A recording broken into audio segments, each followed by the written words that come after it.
This was the first trip by the UN Special Rapporteur to Pakistan. We spent those 3 days with him while he met with members of his investigation team and key witnesses. He spoke to CNN exclusively and told us that the government of Pakistan has made it quite clear it doesn't consent to drone strikes on its territory, and that, he says, as a matter of international law, means that the drone campaign is a violation of Pakistan's sovereignty.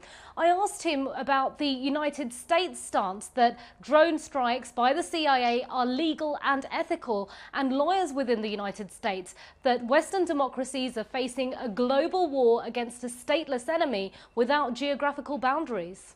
The United States has a legal basis that it accepts as sufficient in international law for the actions that it is prosecuting. Its legal analysis is not accepted by other states.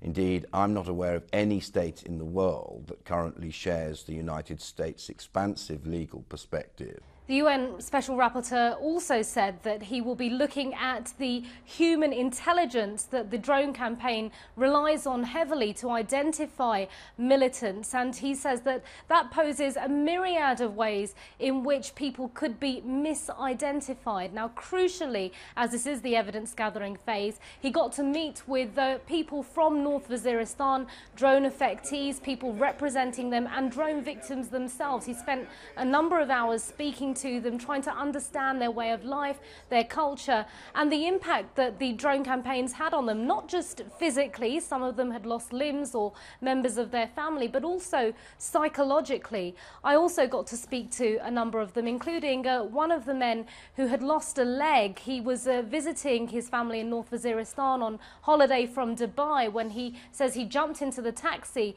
and the next thing he knows he's in hospital. When I finally woke up, I saw my uncle crying and I realized something serious had happened. I thought to myself my leg was hurting and now it's not. Then I looked down and I realized I had lost my leg. There was a window in the hospital. I wanted to jump from it. It was better to die. How could I provide for my children now? Sometimes they say Al-Qaeda is there or Taliban is there. So just because I have a beard and a turban, I must be a Talib too. Does that make me a Taliban?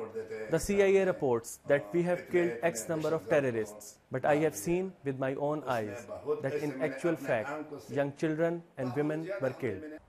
The UN Special Rapporteur isn't just investigating the drone campaign in Pakistan, he's also looking at the campaign in Somalia, Yemen, Afghanistan and Gaza. Simon Mawson, CNN, Islamabad.